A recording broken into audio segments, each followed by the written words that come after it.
Hello everyone, welcome to Wings से उड़ान। I am Shahid Khan और विंग्स से उड़ान में आपका स्वागत है। डियर स्टूडेंट्स, जैसा कि आप जानते हैं, फाइनेंस अकाउंट असिस्टेंट के एग्ज़ाम के लिए एक एमसीक्यू सीरीज़ हम चला रहे हैं, जिसमें हम इसके जीके पोर्शन को कवर करने की कोशिश कर रहे हैं, जो कि 30 मार्क्स का है।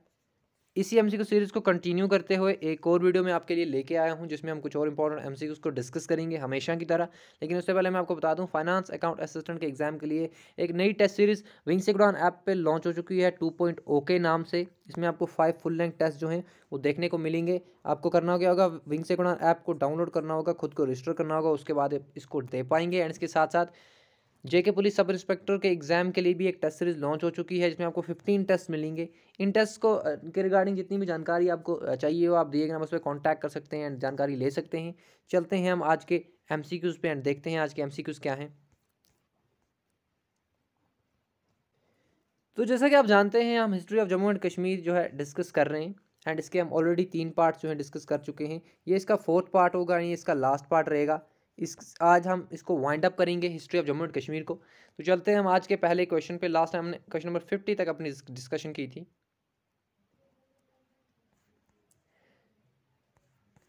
तो ये है हमारा आज का पहला question. In dash a special order was issued by the governor general lord Dalhousie forbidding European visitors to remain in Kashmir during winter.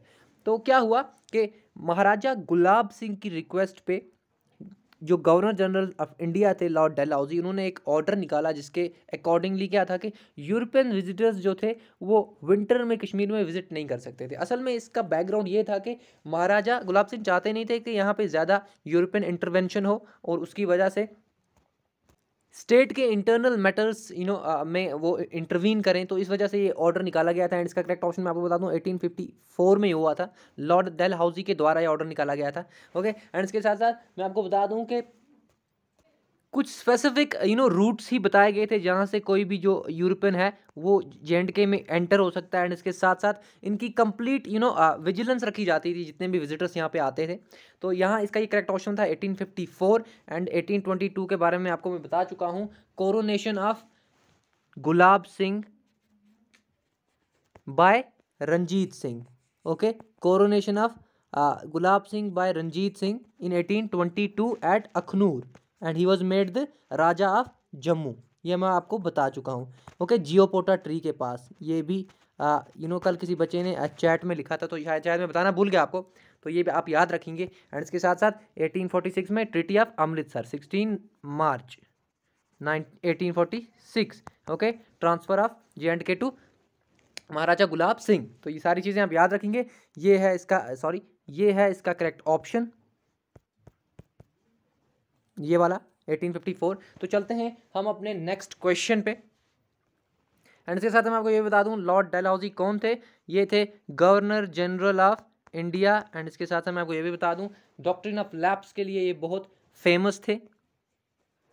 Okay, doctrine of lapse, हो सकता है क्वेश्चन इस तरह से आ जाए। और आप ये भी देखेंगे कि डॉक्ट्रिन ऑफ लैप्स के थ्रू कितने स्टेट्स को कैप्चर किया, किसने, लॉर्ड डलहौजी ने। ये सारी चीज़ें भी आप देखेंगे। चलते हैं अपने नेक्स्ट क्वेश्चन पे हम।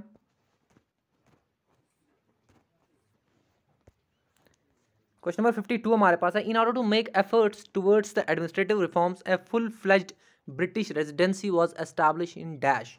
तो अब क्या हुआ, एक ब्रिटिश रेजिडेंसी जो है वो एस्टैब्लिश की गई कहाँ पे, यहाँ ये हमें बताना है। तो मैं आपको बता दूं, ऑप्शन नंबर बी आप जो देख पा रहे हैं ना, श्रीनगर। तो श्रीनगर में ही ब्रिटिश रेजिडेंसी जो है वो एस्टैब्लिश की गई JNK में। एंड इसके साथ मैं आपको ये भी बता दूं कि JNK जो है श्रीनगर जो है ये अशोका ने बिल्ड किया है।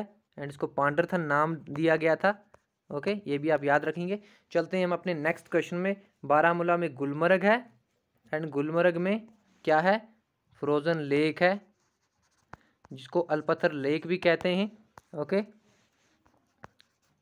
तो ये भी आप याद रखेंगे। एंड अनंतनाग में कुछ टूरिस्ट साइट्स हैं। आज मैं कोशिश करूंगा कि जितना मैंने आपको पढ़ाया है उनमें से काफ़ी चीज़ मैं आपको रिवाइज करा सकूं। तो यहाँ पे वेरी नाग है अनंतनाग में, कोकरनाग है अनंतनाग में, और इसके साथ साथ पहलगाम भी है अनंतनाग में, और इसके साथ साथ अच्छा बल भी अनंतनाग में है। ये सारी चीज़ें आप याद रखेंगे। चलते हैं हम अपने नेक्स्ट क्वेश्चन पे। एंड मैं आपको ये भी बता दूं कि पहले ब्रिटिश रेजिडेंट कौन थे कश्मीर में, तो मैं आपको बता दूं इनका नाम था sir Oliver St John. Okay, ये पहले ब्रिटिश रेजिडेंट थे। एंड इनके साथ साथ मैं आपको ये भी बता दूं ये 1888 में अपॉइंट किए गए थे। तो ये आपको याद रखना है कि 1888 में कौन था यहाँ पे राजा? प्रताप सिंह। ओके, प्रताप सिंह। क्योंकि जैसा कि हम जानते हैं जो चार मुगल चार गुलाब डोगरा रूलर थे, वो 1846 से 57 तक थे गुलाब सिंह। उसके बाद 1857 से 85 तक थे रणबीर सिंह। 1885 से लेके 1925 तक थे प्रताप सिंह। एंड 1925 से 1947 तक थे हरी सिंह। Okay, Gulab Singh, Ranbir Singh, Pratap Singh and Hari Singh. कहीं पे एक दो साल इधर उधर डेट्स हो सकती हैं। ओके, तो आप उस पर नहीं जाइएगा। इसका करेक्ट ऑप्शन था ये। चलते हैं हम अपने नेक्स्ट क्वेश्चन पे, 1888। ठीक है, सर ओलिवर। तो देखते हैं नेक्स्ट क्वेश्चन क्या है हमारा। When did the state subject law was passed in J&K? तो J&K में स्टेट सब्जेक्ट लॉ जो है ये कब पास किया गया? इंपॉर्टेंट क्वेश्चन है SSB के पॉइंट ऑफ व्यू से। तो इसका करेक्ट ऑप्शन हमारे पास है ऑप्शन नंबर बी, जो आप देख पा रहे हैं, 1927। ओके, इस टाइम पे यहाँ पे स्टेट सब्जेक्ट लॉ जो है वो इंट्रोड्यूस किया गया।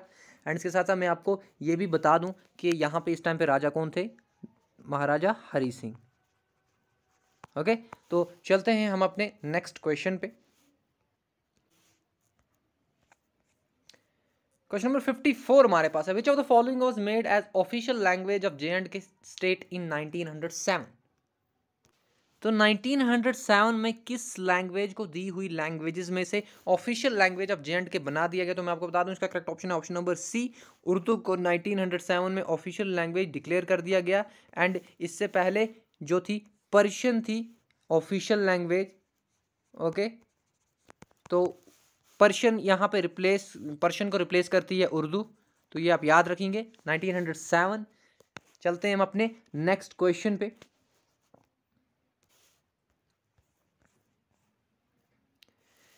55 हमारे पास है। Begar system was completely abolished in the state during the rule of dash. तो किसके रूल में जो बेगार सिस्टम है उसको कंप्लीटली जो है J&K से एबॉलिश किया गया? तो यहाँ पे हमारा करेक्ट ऑप्शन है ऑप्शन नंबर बी, जो आप देख पा रहे हैं, प्रताप सिंह। ओके, प्रताप सिंह के टाइम पे बेगार सिस्टम को कंप्लीटली एबॉलिश किया गया। ओके, कंप्लीटली एबॉलिश किया गया। एंड इसके साथ साथ मैं आपको ये भी बता दूं कि जो हमारे पास गुलाब सिंह थे उन्होंने पहली बार रीऑर्गेनाइजेशन की थी इसमें, रिफॉर्म किया था, बेगार सिस्टम को रिफॉर्म किया था। इसमें थोड़े थोड़े चेंजेस लाए थे, लेकिन इन्होंने प्रताप सिंह ने कंप्लीटली इसको एबॉलिश कर दिया। एंड प्रताप सिंह जो थे ये थे son of Ranbir Singh. Okay, जो पहला ऑप्शन देख पा रहे हैं आप, Ranbir Singh was son of Gulab Singh. Okay, ये भी आप याद रखेंगे।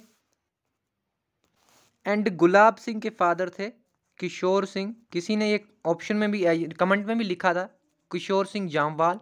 ओके, किशोर सिंह जो है गुलाब सिंह के फादर थे, गुलाब सिंह रणबीर सिंह के फादर थे, रणबीर सिंह किसके फादर थे? प्रताप सिंह के। ओके, ये आप याद रखेंगे। चलते हैं हम अपने नेक्स्ट क्वेश्चन पे।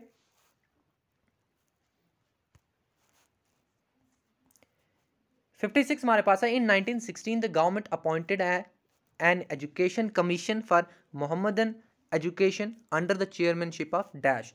तो किसकी चेयरमैनशिप में 1916 में एक एजुकेशन कमीशन अपॉइंट किया जाता है? किसके लिए? मुस्लिम्स के लिए। ओके, ये आप याद रखेंगे, मुस्लिम्स के लिए ये एजुकेशन कमीशन अपॉइंट किया जाता है, मोहम्मदन एजुकेशन, इसीलिए इसको मैं बोल रहा हूँ, यहाँ पे लिखा गया है क्वेश्चन पे। ठीक है, तो मैं आपको बता दूं ये किसकी चेयरमैनशिप में था? तो ऑप्शन नंबर सी, जो आप देख पा रहे हैं, मिस्टर शार्प। ओके, तो इसको शार्प कमीशन भी कहा जाता है। ओके, शार्प कमीशन भी कहा जाता है इसको, या फिर कभी कभी शार्प कमेटी भी आपको देखने को मिलेगा। तो ये अपॉइंट किन्होंने किया था? यहाँ पे आप अंदाजा लगा सकते हैं कि 1885 से लेके 1925 तक यहाँ पे थे प्रताप सिंह। तो ऑब्वियसली ये उनके ही रूल में क्या हुआ है? कमीशन हुआ है। सॉरी अपॉइंट किया गया है ये कमीशन, तो ये आप याद रखेंगे प्रताप सिंह के टाइम पे and under chairmanship of mister sharp 1916। तो चलते हैं हम अपने नेक्स्ट क्वेश्चन पे। ये 1885 टू 1925 है। ओके, क्वेश्चन नंबर 57 हमारे पास है, dash was interested with the settlement of land revenue system in Kashmir valley in 1889। तो लैंड रेवेन्यू सिस्टम को नई तरह रीऑर्गेनाइज करने के लिए, नई तरह उसको सेटल करने के लिए एक व्यक्ति को अपॉइंट किया गया। उनका नाम हमें बताना है। 1889 में इनको अपॉइंट किया गया। तो इसका जो करेक्ट ऑप्शन है वो आप ऑप्शन नंबर ए देख पा रहे हैं, वाल्टर लॉरेंस। तो वाल्टर लॉरेंस को ही अपॉइंट किया गया ताकि वो लैंड रेवेन्यू सिस्टम को यहाँ पे क्या कर सकें, रिफॉर्म कर सकें। तो ये आप याद रखेंगे, करेक्ट ऑप्शन इसका ए था। एंड इसके साथ साथ मैं आपको ये भी बता दूं कि इस टाइम पे रणबीर सिंह जो थे यहाँ पे महाराजा थे JNK के। बस आप इनकी डेट्स याद रख लेना कि किसने कहाँ से कहाँ तक रूल किया है, तो आपको खुद ही समझ आ जाएगा कि कौन सी चीज़ किसके रूल में हुई है। ओके, वो फिर आपको खुद ही समझ आ जाएगा। तो ये इसका करेक्ट ऑप्शन है। एंड जोना राजा ने क्या किया, राज तरंगनी का सेकंड पार्ट लिखा। राज टी लिख रहा हूँ, सेकंड पार्ट। ओके, कब, जैनुल आबदीन के टाइम पे, ZA लिख रहा हूँ, जो थे शाहमीर डायनेस्टी के रूलर। ओके, जो किसने फाउंड की थी जो डायनेस्टी, शाहमीर ने, जिनको शमसुद्दीन भी कहा जाता है। ओके, पहले मुस्लिम रूलर कौन थे, रेंचिन। ओके, ये आप सारी चीजें याद रखेंगे। शाहमीर स्वात से आए थे, ये भी आप याद रखेंगे। तो चलते हैं हम अपने नेक्स्ट क्वेश्चन में, लेकिन यहाँ पे आधी अधूरी चीज़ें अभी बकाया हैं। तो मुल्ला अहमद ने क्या किया, पर्शियन में ट्रांसलेट किया राजतरंगिनी को, पर्शियन में ट्रांसलेशन। एंड बहरुल अस्मार रखा नाम, बी अस्मार लिख रहा हूँ, टाइम नहीं है हमारे पास ज़्यादा। ओके, ये भी जैनुल आबदीन के टाइम पे हुआ है। ये दोनों चीज़ें आप याद रखेंगे। जैनुल आबदीन को अकबर ऑफ कश्मीर कहा जाता है, मैं आपको बता चुका हूँ। चीज़ें सिर्फ रिपीट कर रहा हूँ क्योंकि ये फैक्ट्स हैं, भूल सकते हैं। तो चलते हैं अपने नेक्स्ट क्वेश्चन पे। इसका करेक्ट ऑप्शन था ये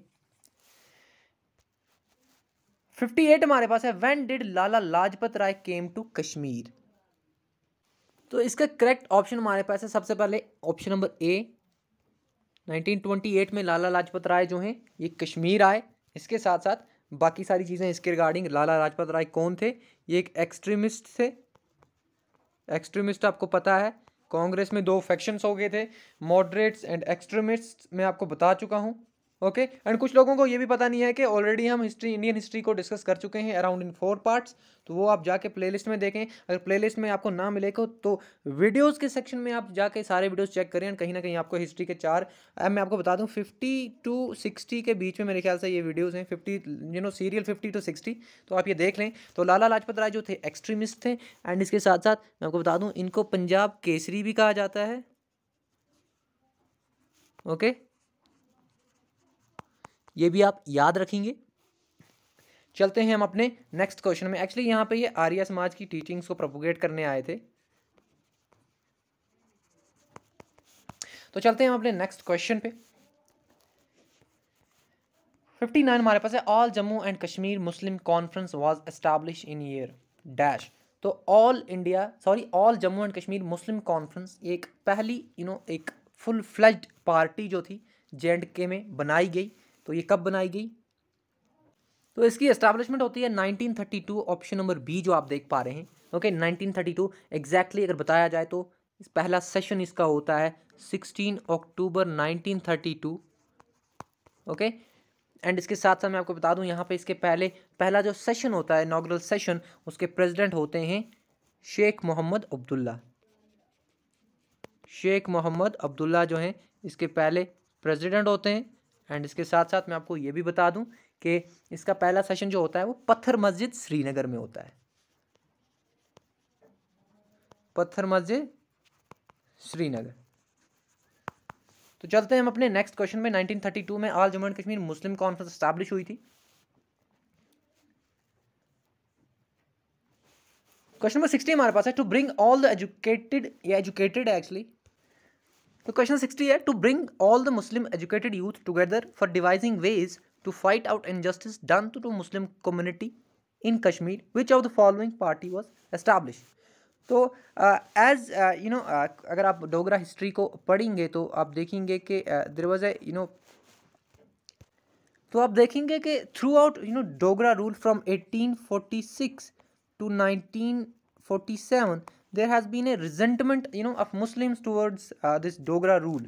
तो जिसके बहुत सारे फैक्टर्स भी हैं, लेकिन यहाँ पे हमें सिर्फ ये बताना है कि मुस्लिम यूथ को एक प्लेटफॉर्म पे लाने के लिए कौन सी पार्टी जो है एस्टैब्लिश की गई थी। तो रीडिंग रूम पार्टी जो है एस्टैब्लिश की गई थी। एंड इस रीडिंग रूम पार्टी की एग्जैक्ट डेट कहीं भी नहीं है, बहुत ऑथेंटिक किताबें मैंने देखी तो एग्जैक्ट डेट कहीं नहीं है, 1920s कहा जाता है इस तरह से। तो आप डेट पे ना जाएं, आप ये रीडिंग रूम पार्टी याद रखें। ओके, ये पहला अटेम्प्ट था सारे मुस्लिम यूथ को इकट्ठा करना एक जगह से और एक स्ट्रगल लॉन्च करना डोगरा रूल के अगेंस्ट। तो ये आप याद रखेंगे, रीडिंग रूम पार्टी।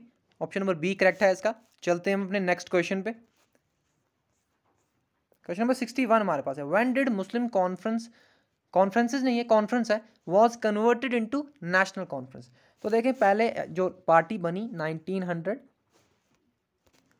1932 में जो पार्टी बनी उसका नाम इन्होंने रखा all Jammu and Kashmir Muslim conference. Okay, लेकिन इनको बाद में लगा कि अगर हमें हिंदूज़ को भी, नॉन मुस्लिम्स को भी इंक्लूड करना है इस पार्टी में, तो हमें सबसे पहले इसका नाम चेंज करना होगा, क्योंकि ये नाम जो है ये एक नेगेटिव इमेज रखता है पार्टी की JNK के लोगों के सामने। तो इसलिए इन्होंने डिसाइड किया कि अब पार्टी को चेंज किया जाए और इसका नेशनल कॉन्फ्रेंस नाम रख दिया जाए। तो ये होता है ऑप्शन नंबर डी, आप देख पा रहे हैं, जो 11 जून 1939। तो 11 जून 1939 को मुस्लिम कॉन्फ्रेंस जो है ये नेशनल कॉन्फ्रेंस में कन्वर्ट कर दी जाती है। ये आप याद रखेंगे। एंड इसके साथ साथ इसके रिगार्डिंग में आपको एक और चीज़ यहाँ पे बता दूँ, 11 जून 1939 को एक स्पेशल सेशन होता है मुस्लिम कॉन्फ्रेंस का स्पेशल सेशन। कहाँ पे होता है ये स्पेशल सेशन? ये होता है श्रीनगर में।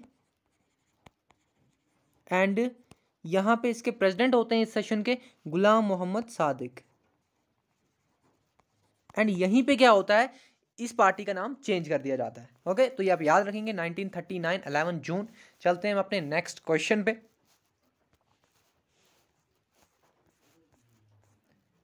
क्वेश्चन नंबर 62 थोड़ा सा बड़ा क्वेश्चन है, लेकिन काफ़ी जानकारी है इसमें, आप ध्यान से सुनिएगा। Which of the following statement is true about Glancy commission? तो ग्लैंसी कमीशन एक कमीशन अपॉइंट किया गया था महाराजा हरि सिंह के द्वारा। ओके, तो यहाँ पे हम इसके रिगार्डिंग स्टेटमेंट देख लेते हैं। पहला तो यही है कि it was appointed by Maharaja Hari Singh 1931। तो ये करेक्ट है, 1931 में ही अपॉइंट किया गया महाराजा हरि सिंह के द्वारा, जो कि उस टाइम पे डोगरा रूलर थे यहाँ के। It was boycotted by Hindus. तो ग्लैंसी कमीशन को हिंदूज ने बाइकआउट किया, यानी कि इसकी जो रिकमेंडेशंस आई बाद में, उन रिकमेंडेशंस को हिंदूज ने बाइकआउट किया। ओके, एंड तीसरा हमारे पास है, it was interested with the task of enquiring into various religious and general issues है यहाँ पे, ये PDF में मैं ठीक कर दूंगा। Okay, it was interested with the task of enquiring into various religious and general issues of Kashmiri pandits. तो ये गलत है, ये कश्मीरी पंडित्स के लिए नहीं हुआ था, ये एक्चुअली ये सबके लिए ही अपॉइंट किया गया था, लेकिन स्पेशली ये कश्मीरी मुस्लिम्स के लिए अपॉइंट किया गया था। जो JNK के मुस्लिम्स थे उनके लिए अपॉइंट किया गया था। ओके, उनकी ग्रेवेंसेस इश्यूज को एड्रेस करने के लिए ये अपॉइंट किया गया था कि आप देखें क्या असल में प्रॉब्लम्स हैं, JNK का जो मुस्लिम पॉपुलेशन है वो इस तरह से डोगरा रूल के अगेंस्ट क्यों है। तो ये गलत है, पंडित्स के रिगार्डिंग नहीं था ये। एंड फोर्थ हमारे पास है it was chaired by BJ ग्लैंसी। तो बिल्कुल इनके चेयरमैन जो थे इस कमीशन के वो BJ ग्लैंसी थे। तो सबसे यहाँ पे हमें इनकरेक्ट जो है वो ऑप्शन नंबर C है। तो हम ऑप्शंस में देखते हैं कि किस तरह से हमारा आंसर हो सकता है। ऑल आर करेक्ट नहीं हो सकता, ऑल एक्सेप्ट C। ओके, तो ऑल करेक्ट एक्सेप्ट C। तो ऑप्शन नंबर 2 जो हमारा है ये करेक्ट है कोड्स में, ये वाला। ओके, C को छोड़ के सारे क्वेश्चन जो हैं, सॉरी सारे स्टेटमेंट्स जो हैं वो करेक्ट हैं, ये इनकरेक्ट है, not for pandits. And in fact इसके अगेंस्ट पंडित्स जो थे कश्मीरी पंडित्स, उन्होंने एक एजिटेशन स्टार्ट किया जिसका नाम था रोटी एजिटेशन। ओके, इसके बारे में आपको अगर जानना हो तो आप पढ़िएगा फुर्सत से SSB के बाद। चलते हैं हम अपने नेक्स्ट क्वेश्चन पे। इसका करेक्ट ऑप्शन हमारे पास था ऑप्शन नंबर 2। क्वेश्चन नंबर 63 हमारे पास है, ड्यूरिंग हुज रेन प्रजा सभा was establish in Jammu and Kashmir state. तो प्रजा सभा यानी असेंबली यानी legislative assembly, okay, legislative assembly. तो किसके टाइम पे ये एस्टैब्लिश की गई थी J&K में? मैं आपको बता दूं, ऑप्शन नंबर सी जो आप देख पा रहे हैं, महाराजा हरि सिंह के टाइम पे ये बनाई गई थी। It was established in 1934। ये भी आप याद रखेंगे, ओके। प्रजा सभा इसको कहा जाता था एंड लेजिस्लेटिव असेंबली ही थी ये, ओके। ये आप याद रखेंगे। एंड इसके साथ साथ मैं आपको बता दूं कि इसके रिगार्डिंग एक और इम्पॉर्टेंट चीज़ है, जो है कि इसकी जो टोटल स्ट्रेंथ थी वो थी 75 मेंबर्स। प्रजा सभा की टोटल स्ट्रेंथ थी 75 मेंबर्स, जिसमें से 33 जो थे इनको इलेक्ट किया जा रहा था एंड 42 जो थे ये नॉमिनेटेड थे। तो 42, 33, 75, तो ये आप याद रखेंगे। एंड इसके साथ साथ मैं आपको एक और बात बता दूं, कहीं पे इसकी स्ट्रेंथ 60 लिखी हुई है, लेकिन वो 60 असल में पता है क्या है, वो ग्लांसी कमीशन ने क्या किया था, रेकमेंड किया था कि इतना होना चाहिए। एक आप बनाओ असेंबली जिसकी स्ट्रेंथ इतनी होनी चाहिए। मतलब बाद में जो है महाराजा हरि सिंह ने क्योंकि एट द एंड जो सारे पावर्स है वो महाराजा के पास होते थे, तो उन्होंने इसकी स्ट्रेंथ जो है 75 रख दी। तो ये आप देख लीजिएगा, इसमें कंफ्यूज नहीं होइएगा, ये बहुत ऑथेंटिक किताब से मैंने लिया है, मोहम्मद यूसुफ गनाई किताब फ्रीडम मूवमेंट इन कश्मीर, मेरे ख्याल से किताब का नाम है, yes, freedom movement in Kashmir, Mohammad Yusuf Ganai. आप अगर ये चाहें तो वहाँ पे देख पा रहे हैं, देख सकते हैं, Kashmir struggle for independence, exact नाम है, कश्मीर स्ट्रगल फॉर इंडिपेंडेंस। तो चलते हैं हम अपने नेक्स्ट क्वेश्चन पे।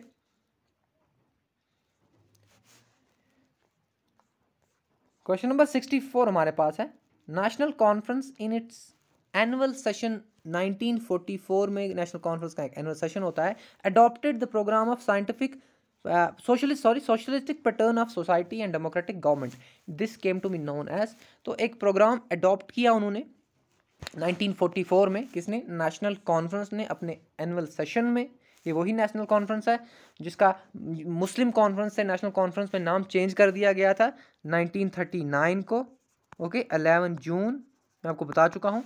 तो इसका ये जो इन्होंने ये प्रोग्राम अडॉप्ट किया, इसका जो नाम पड़ा वो था, ऑप्शन नंबर डी आप देख पा रहे हैं, बोथ सी, बी एंड सी, यानी नया कश्मीर मैनिफेस्टो भी इसको कहा गया एंड नया कश्मीर प्लान भी इसको कहा गया। तो ये दोनों इसके नाम थे, ये जो मैनिफेस्टो इन्होंने अडॉप्ट किया, जो प्रोग्राम अडॉप्ट किया नेशनल कॉन्फ्रेंस ने, तो इसीलिए बोथ सी एंड डी 1944, ये भी आप याद रखेंगे, नया कश्मीर प्लान और नया कश्मीर मैनिफेस्टो, तो ये इसका करेक्ट ऑप्शन है। चलते हैं अपने नेक्स्ट क्वेश्चन पे हम। क्वेश्चन नंबर 65 हमारे पास है, the instrument of accession was signed by Maharaja Hari Singh with government of India on dash October 1947। तो ये बहुत इंपॉर्टेंट डेट है J&K की एंटायर हिस्ट्री में। तो मैं आपको बता दूं, इसका करेक्ट ऑप्शन है ऑप्शन नंबर सी, 26 अक्टूबर 1947 को इंस्ट्रूमेंट ऑफ एक्सेशन जो है वो साइन किया जाता है महाराजा हरि सिंह के द्वारा, ओके। एंड इसके बाद ही बहुत सारी प्रॉब्लम्स शुरू हो गई कश्मीर में, एंड लेकिन ये इसका करेक्ट ऑप्शन था। आप फिलहाल यही देखें, हम पॉलिटिक्स नहीं यहाँ पे पढ़ रहे हैं, ओके। तो चलते हैं अपने नेक्स्ट क्वेश्चन पे हम। क्वेश्चन नंबर 66 है, the JK bank was establish in year. तो J&K bank, Jammu and Kashmir bank जो है, ये किस ईयर में एस्टैब्लिश की गई थी? तो इसका करेक्ट ऑप्शन जो है हमारे पास वो है ऑप्शन नंबर ए, जो आप देख पा रहे हैं, 1938, ओके। 1938 में J&K बैंक जो है ये एस्टैब्लिश की गई, ओके, श्रीनगर में। एंड हरि सिंह इस टाइम पे रूल कर रहे थे, as I told you people के 1925 से 1947 तक यहाँ पे महाराजा हरि सिंह थे। तो ये आप याद रखेंगे। एंड इसके साथ साथ मैं आपको बता दूं 1928 में क्या होता है। तो 1928 में J&K का हाई कोर्ट बनता है, ओके, हाई कोर्ट, ये भी आप याद रखेंगे। एंड इसके साथ साथ मैं आपको ये भी बता दूं कि J&K के हाई कोर्ट के पहले चीफ जस्टिस जो थे वो थे लाला कुंवर सेन, ओके, कुंवर सेन। एंड पहली वुमेन J&K की चीफ जस्टिस कौन बनी है J&K हाई कोर्ट की? गीता मित्तल, ये रिसेंटली हुआ है, ओके। ये भी आप याद रखेंगे। इसका करेक्ट ऑप्शन ये था एंड 1927 में as I told you state subject law जो है वो आया। ओके तो चलते हैं अपने नेक्स्ट क्वेश्चन पे। हम क्वेश्चन नंबर 67 हमारे पास है, मोरा hydro electric project was commission during the rule of dash. तो मोरा हाइड्रो इलेक्ट्रिक प्रोजेक्ट जो है ये कब कमीशन किया गया, किसके रूल में कमीशन किया गया? तो इसका करेक्ट ऑप्शन हमारे पास है ऑप्शन नंबर सी, जो आप देख पा रहे हैं, प्रताप सिंह के टाइम पे मोरा हाइड्रो इलेक्ट्रिक प्रोजेक्ट जो है ये कमीशन किया गया। ओके 1905, किसी जगह पे 1904 to 5 लिखा होगा, तो आप उसमें कंफ्यूज नहीं होना, ठीक है। तो इसके साथ मैं आपको ये भी बता दूं, ये था झेलम रिवर पे। ओके ये झेलम रिवर पे था, जो कि वेरीनाग से ओरिजिनेट होती है अनंतनाग डिस्ट्रिक्ट में, एंड जो कि ट्रिब्यूटरी है इंडस की। एंड इसके साथ साथ झेलम रिवर की भी एक ट्रिब्यूटरी है पोहरू रिवर। एंड इसके साथ साथ चलते हैं हम अपने नेक्स्ट क्वेश्चन पे, और ये उरी में था। ओके मोरा जो प्रोजेक्ट है ये बारामूला उरी में था, ये आप याद रखेंगे। एंड उरी में और भी प्रोजेक्ट्स हैं, जैसे उरी 1 है, उरी 2 है। ओके ये भी झेलम रिवर पे ही हैं। तो चलते हैं हम अपने नेक्स्ट क्वेश्चन पे। इसका करेक्ट ऑप्शन था ये, प्रताप सिंह के टाइम पे ये हुआ।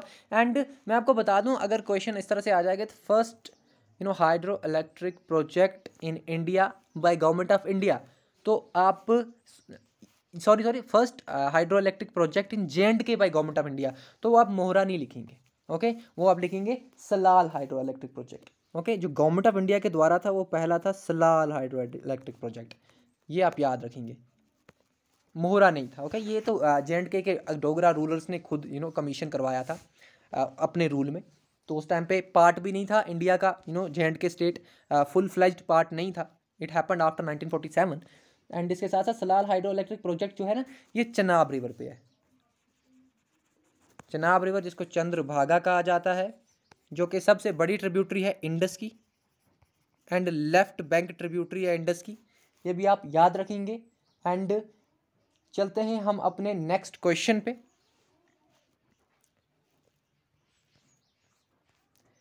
क्वेश्चन नंबर 68 हमारे पास है, dash was the first chief minister and the last prime minister of Jammu and Kashmir state.